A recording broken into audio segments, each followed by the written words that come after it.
Welcome to the Catbird Quilts. I'm Kathy Martin, and I have a lot to say about how to get the most fabric out of a men's dress shirt. So today, I'm going to take another step, part 2, in how to go from this to this.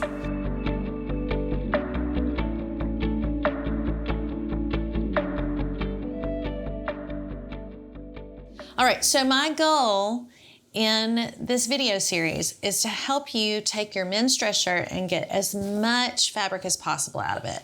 And so I call that breaking down a shirt. I would beatbox right now, except I would embarrass myself because I can't beatbox. So I'm not gonna break down, although that's kind of what I really wanna do. Some people say cut up, like cut up a men's shirt. If you're from the South, cut up means something completely different. So when I was growing up, cut up means to have very bad behavior. For example, we told Miss Palamovich today at work that she couldn't have her Xanax 6 days early, and man, she cut up on us.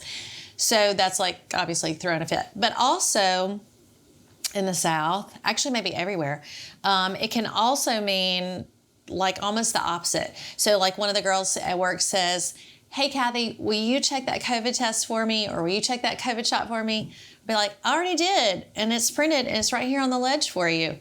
"Oh, look at you, cutting up." So cut up does not work for me. So I say break down. So I'm gonna break down this men's shirt, part 2, and we're gonna start with the bottom seams. So on the shirt, this is what we have. We're gonna start with this front, well, for me it's front left. For you it would be front right placket, just at the very bottom. And so what we're gonna do is go and basically just go all the way around and up the sides and over the shoulder and back down. And I've found that is the easiest and, well, maybe not easiest, but the most effective way. I have thought a lot about cutting up or breaking down men's shirts because I do it a lot. I use a lot of men's dress shirts to quilt with and also do other projects, but mostly quilt.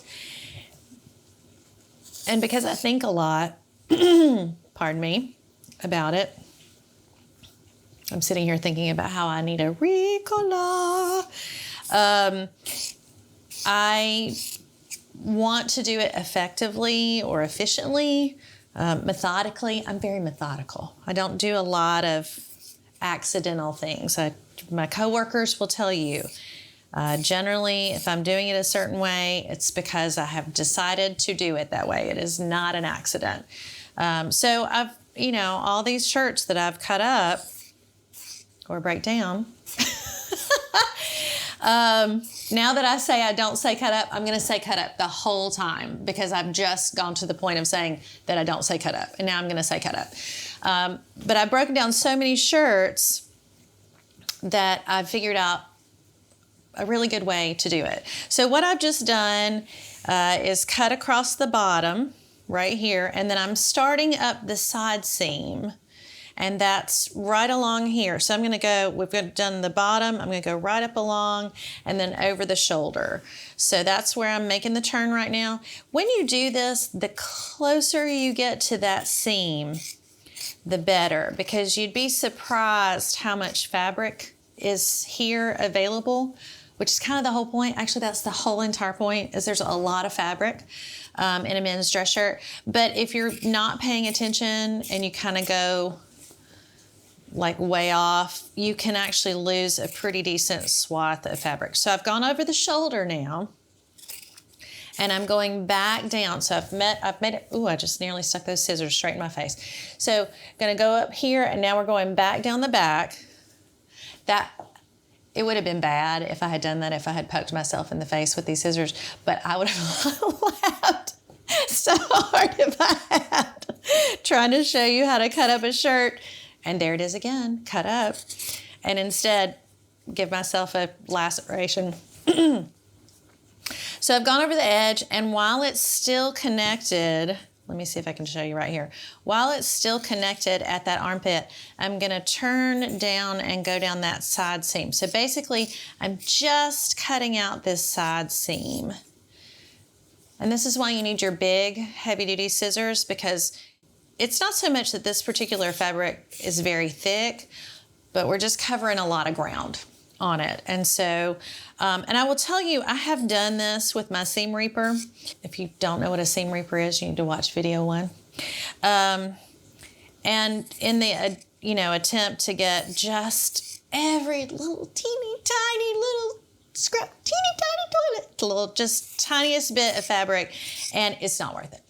It's just 100% not worth it. It takes too much time. There's not that much fabric to be had that way. And so I've discovered just through trial and error that this is really the best way, is just to do this whole thing. So we're about halfway down this back seam, and I'm just gonna keep going around and get all this little bit. This particular bottom seam is so small. There is like almost no fabric in it.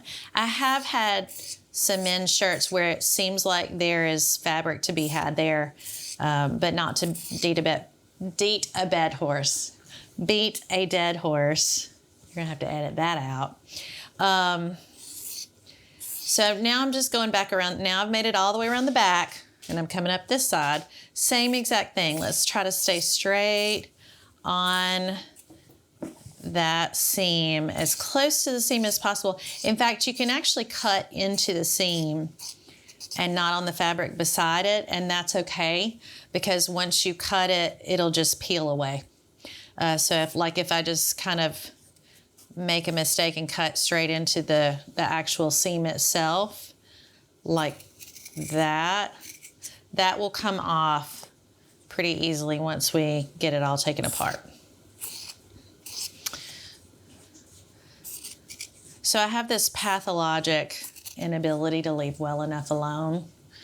It serves me really well in this process because I do like to just kind of pick to the edge to make sure that I've got all the fabric. And that's why I feel like I can say with a little bit of authority that we're gonna get the most fabric that is possible. All right, and now I'm already back over to this seam. So instead this time I've come back up the back, and now I'm about to go over the top of that shoulder, right back down around to the armpit.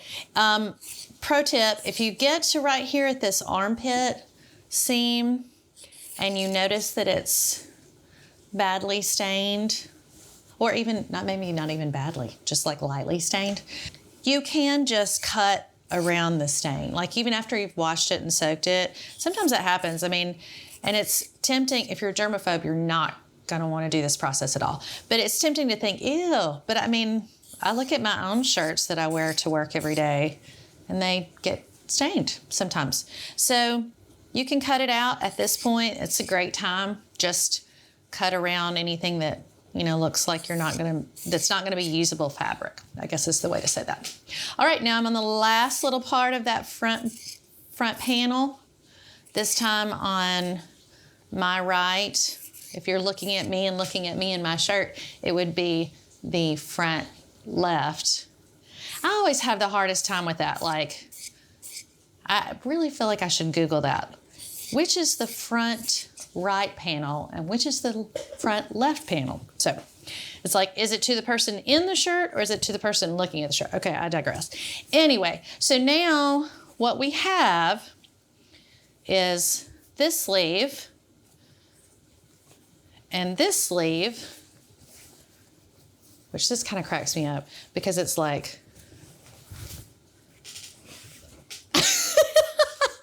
I mean, but look, and it's attached.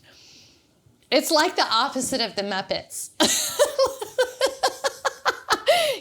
Okay, that's weird. But anyway, so it's attached by the seams of the shirt. Okay, this is what I need to tell the girls at work when they complain about being cold.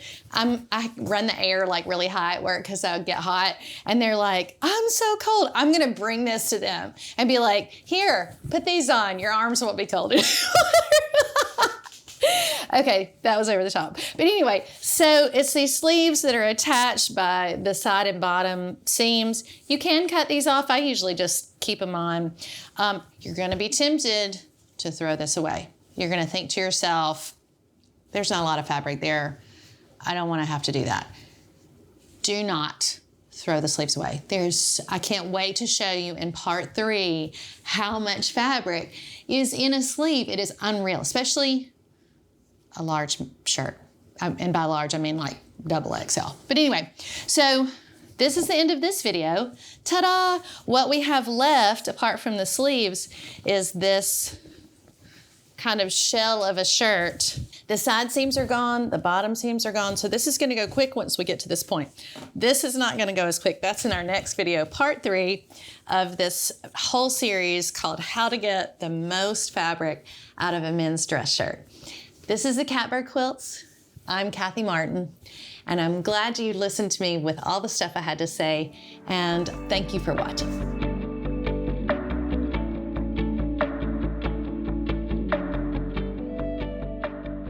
Kind of shell of a shirt, but the side seams are gone. I just bonked that microphone.